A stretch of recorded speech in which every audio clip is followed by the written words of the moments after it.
하나님께서 오벳에돔의 집에 복을 내리셨다는 소식을 누군가 다윗에게 전해주었습니다. 그러자 다윗은 기쁜 마음으로 하나님의 언약궤를 다윗성으로 옮겨오지요. 베레스 우사의 이 사건을 겪은 터였기 때문에 이번에는 실수하지 않기 위해서 민수기 4장 15절의 그 율법의 규례대로 궤를 어깨에 메고 신중하게 이동을 하게 합니다. 이처럼 실수하고 넘어졌을지라도 다시금 하나님께서 기뻐하시는 길을 말씀에서 찾는 자세가 참으로 중요하다 볼 수 있겠습니다. 이렇게 겸비한 모습으로 다윗은 언약궤를 다시 이동하지요. 한 걸음 한 걸음 궤를 맨 행렬이 6걸음을 옮길 때까지 하나님의 진노가 임하지 않게 되자 비로소 하나님께서 언약궤의 입성을 허락하셨다는 것을 깨닫고 다윗은 하나님께 제물을 드리고 기뻐 뛰며 춤을 춥니다. 처음 6걸음을 옮길 때에는 지난번 같은 일이 또 일어나는 것은 아닐까 마음 졸이며 두려워하지 않았을까 싶습니다. 하지만 그 두려움이 변하여서 이제는 함께 춤추며 기뻐하는 축제로 바뀌게 되죠.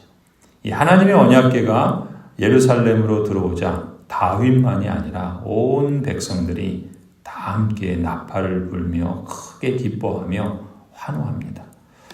그런데 이 하나님의 언약궤가 예루살렘에 입성할 때 그 현장에 있던 모든 사람들이 환영했던 것은 아니라는 것을 우리 본문에서 볼 수가 있어요.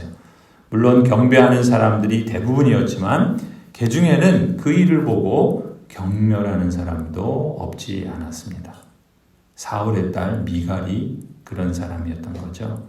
이 사울의 딸 미갈은 다윗이 하나님께 제물을 드리고 기뻐 뛰며 춤추는 것을 멀찍이 서서 구경꾼처럼 창밖으로 내다보고는 다윗과 또 함께 기뻐하는 사람들을 조롱하지요. 하나님의 일이 역사가 진행될 때 이렇게 속으로 조롱하고 또 그 기쁨의 자리에 동참하지 못하고 그저 멀찍이 구경꾼처럼 보는 또 그러면서 조롱하는 그런 사람들이 없지 않습니다. 이 미갈은 다윗 왕이 그저 채신 없이 뛰논다고 업신여기면서 비난을 했던 겁니다. 20절에 보면은 이 다윗이 자기의 집안 식구들에게 복을 빌어주려고 궁전으로 돌아가 사울의 딸 미갈이 다윗을 맞으러 나와서 이렇게 말하였다. 미갈이 이제 다윗 왕에게 하는 말이죠.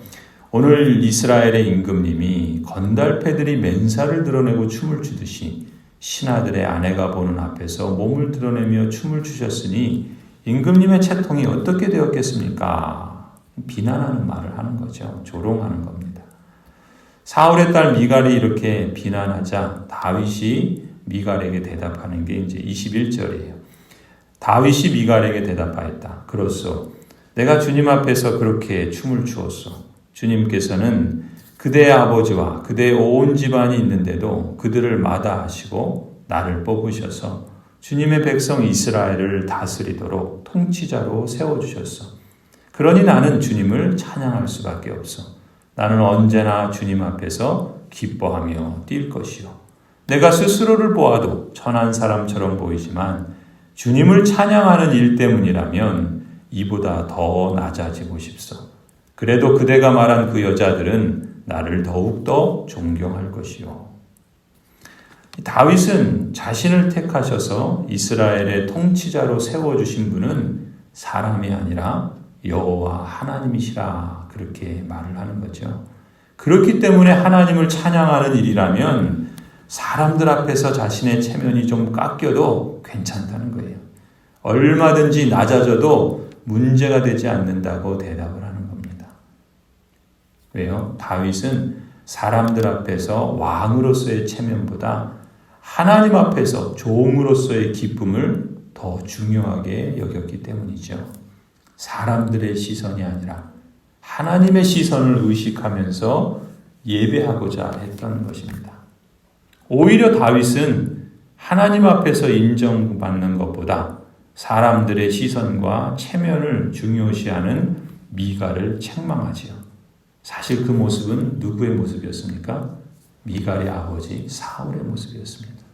사울은 하나님의 시선을 외면하고 사람들의 시선을 중요하게 여겼기 때문에 그 왕의 자리에서 그 자리를 내려오는 그런 결과를 맞이하게 되지 않았습니까? 그런데 그 딸 미갈이 지금 같은 마음을 갖고 있는 거예요. 그래서 다윗이 그런 그 미갈의 마음을 알기에 책망을 하지요. 결국 이 일로 인해서 미갈은 어떻게 됩니까? 죽는 날까지 평생 자식을 낳지 못하게 되었다. 성경은 23절에 그렇게 기록하고 있죠. 오늘 본문을 읽으면서 근데 궁금한 점이 있어요. 19절 표현을 보면은 이스라엘의 남녀를 물어나고 이 기쁜 일에 동참하고 있는데 왜 정작 미갈은 이 기쁨의 자리에 함께하지 못하고 오히려 자신의 남편이요 또 이스라엘의 왕인 다윗을 비난하는 걸까요?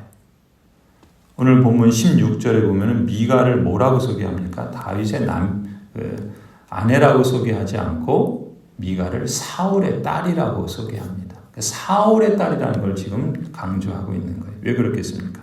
미갈이 다윗의 행동을 못마땅하게 여기고 조롱하고 비난했던 이유가 뭐겠습니까? 지금 미갈의 눈에는 하나님의 언약궤를 예루살렘으로 옮겨오는 일의 의미를 몰랐던 거예요. 그 일이 얼마나 귀하고 복된 일인지 몰랐던 겁니다. 그저 그 미갈의 눈에는 이 일이 사울 집안을 대표하는 그런 사람의 눈으로만 보았던 겁니다. 그러니까 미갈은 지금 자기 눈앞에서 펼쳐지는 일이 하나님의 은혜의 역사라고 보기보다는 사울 편에 속한 사람의 시선에서 보니까 그게 그렇게 좋게 보이지만 않았던 거죠. 그러니까 속으로 업신여기고 조롱하는 말을 하고 또 다윗에게 그런 것을 서슴없이 표현했던 겁니다. 그래서 미갈은 함께 기뻐해야 할 자리에서 기뻐하지 못하고 오히려 조롱하고 업신여겼던 것이죠. 다윗은 사울의 딸 미갈에게 이런 식으로 대답했던 거죠. 그렇소. 나는 당신 보라고 춤을 춘 게 아니오. 나를 왕으로 세우신 여호와께 너무 감사해서 하나님 보시라고 춘 것이오. 다윗도 어떤 면에서는 자신의 행동이 왕으로서 지켜야 할 품위와 잘 어울리지 않았던 것을 인정하는 거예요. 하지만 다윗은 무슨 말을 쓰는가 가만히 보세요. 그 다윗의 말을 보면은 주님 앞에서라는 말을 2번씩이나 반복해서 강조합니다. 주님 앞에서 내가 기뻐 뛰며 춤을 춘다. 주님 앞에서 그렇게 하지 않을 수 없다. 다윗의 관심은 사람의 시선에 있었던 것이 아니죠. 오직 하나님의 임재와 통치를 보여주고 증거하는 이 하나님의 언약궤를 메어오고 또 예루살렘으로 드리며 이제 하나님께서 우리와 함께 하시고 우리를 왕으로서 하나님께서 다스려 주시고 통치하시고 인도하실 것을 기뻐하는 겁니다. 그런 하나님을 찬송하고 그런 하나님을 예배하기를 원했던 것이죠.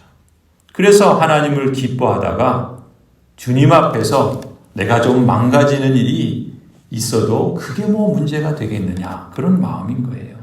하나님이 보실 때 다윗의 이런 마음을 귀하게 보시지 않겠습니까?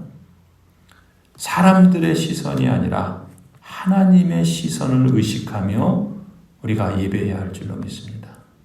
사람들에게 잘 보이려고 하는 것이 아니라 물론 우리가 예의와 또 품위를 지키는 것이 좋지요. 그러나 하나님을 그것이 사람을 의식해서 사람에게 잘 보이려고 하는 것이라면 하나님께서 우리에게 기뻐 받으시는 예배는 뭡니까? 영과 진리로 드리는 예배잖아요. 우리의 영으로 하나님을 예배한다는 것은 무슨 얘기입니까? 우리의 몸은 여기 있는데 우리의 마음은 우리의 영은 딴 데가 있다면 딴 마음을 품고 있다면 하나님께서는 영이시기 때문에 영으로 예배하는 사람을 찾으신다는 거예요. 그런 마음을 하나님께서 기뻐하신다는 거죠. 또 진리 가운데 예배하는 자를 하나님께서 찾으신다는 거죠. 하나님의 말씀과 하나님의 일러주신 그 원리와 방법을 따라서 예배하는 사람들을 하나님께서 기뻐하신다는 것이죠. 사람들의 시선이 아닌 하나님의 시선을 의식하며 하나님을 경외하는 마음으로 하나님을 예배할 수 있기를 원합니다. 사람들 앞에서 왕으로 인정받고 싶어서 체면을 차리기보다 하나님 앞에서 종처럼 낮아질지라도 진심으로 또 전심으로 하나님을 예배하기 원합니다. 하나님 앞에서는 사실 왕도 신하도 백성도 다 같은 하나님의 어린 백성일 뿐이죠. 오늘 이 새벽 진정한 왕이신 하나님을 만나는 기쁨과 또 즐거움을 우리에게 회복시켜 주시기를 간구합니다. 또 그 기쁨으로 세상과 사람들의 시선을 두려워하기보다는 진실된 또 전심으로 예배하는 그러한 하나님의 예배자로 서게 해 주옵소서. 우리가 이 기도를 드리면서 우리가 다 함께 은혜의 보좌 앞으로 나아갈 수 있기를 간절히 소원합니다.